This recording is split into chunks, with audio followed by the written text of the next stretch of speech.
আসসালামু আলাইকুম। আজকে আমি লাউ শাক আলু দিয়ে চিংড়ি মাছ দিয়ে ঝোল করব। তাহলে কিভাবে আমি আজকে এটা করে দেখাবো, তাহলে চলুন আমি এটা দেখাচ্ছি আপনাদেরকে। পেঁয়াজ দিয়ে দিলাম পরিমাণে,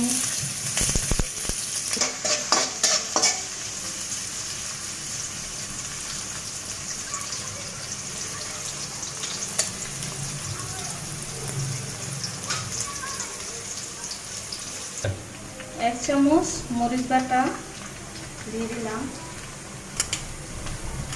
এক চামচ জিরা বাটা,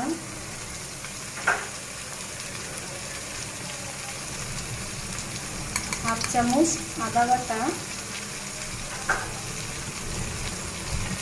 হাফ চামচ রসুন বাটা,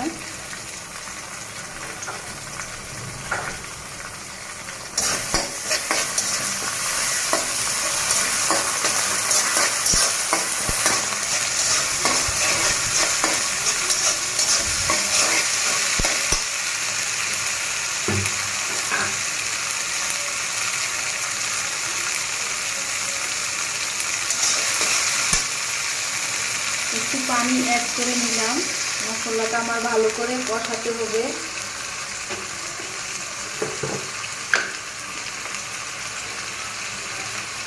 হাফ চামচ হলুদের গুঁড়া,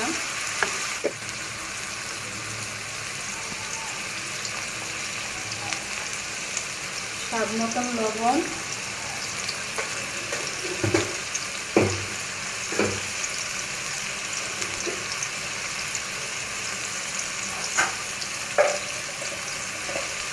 হাফ চামচ ধনিয়ার গুঁড়া,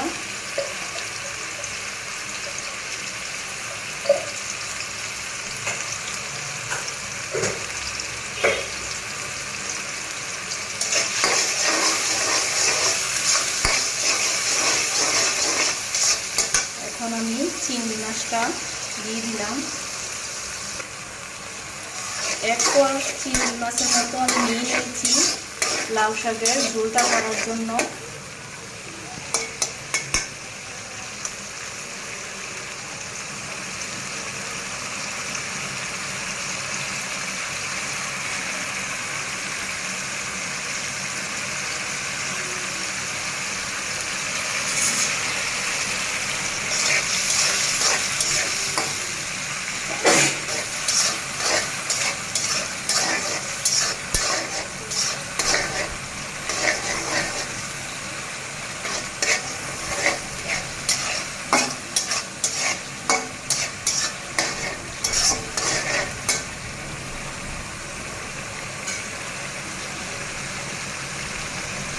তারপরে আলুটা অ্যাড করে দিলাম।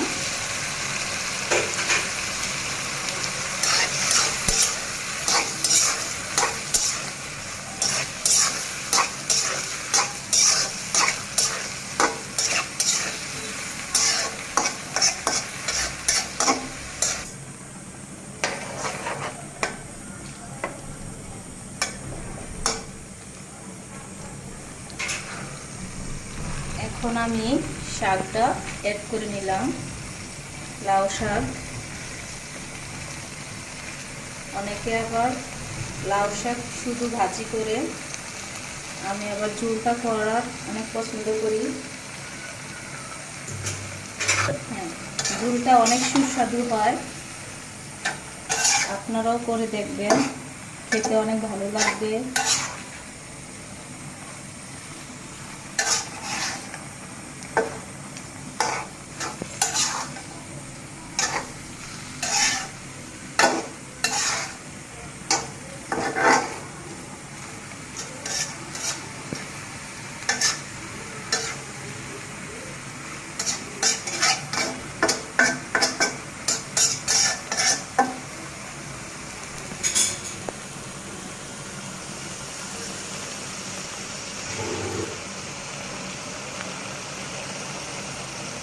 আমি এখন 1 কাপ পানি অ্যাড করে দেব, কারণ আমি একটু ঝোল করব, তার জন্য 1 কাপ পানি অ্যাড করে দিলাম।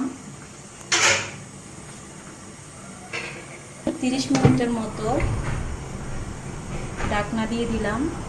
এখন আমার 20 মিনিট হয়ে গিয়েছে। দেখুন আমার লাউ শাকের ঝোলটা কেমন করতে।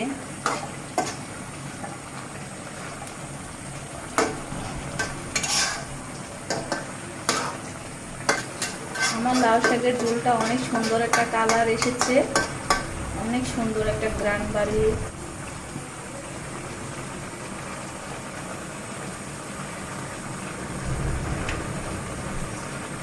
সুন্দর একটা গ্রান আসতেছে আমার এই লাউ শাকের ঝোলটা। দেখুন কেমন কালার আসছে।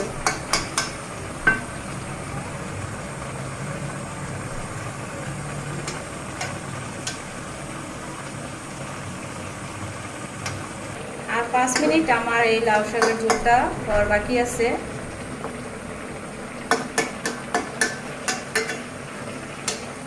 এই ঝোলটা অনেক উপকার আপনার গ্যাস্ট্রিকের জন্য, লিভারের জন্য।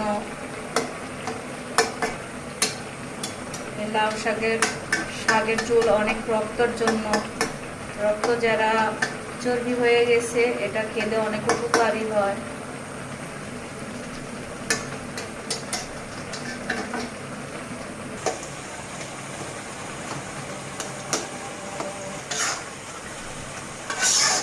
আমার শাকটা ঝোলটা হয়ে গেছে, এখন আমি একটু নেড়ে টেড়ে ফুটায় ফেলবো। এখন আমার লাউ শাকের ঝোলটা হয়ে গেছে, দেখুন কেমন হয়েছে, কালারটা অনেক সুন্দর আসছে। এই যে আমার লাউ শাকের ঝোলটা হয়ে গেছে, এখন দেখুন কেমন একটা কালার আসছে, খেতেও অনেক সুস্বাদু। আপনারাও চেষ্টা করবেন এরকম বানানোর জন্য। ভালো থাকেন, আসসালামু আলাইকুম, আল্লাহ হাফেজ।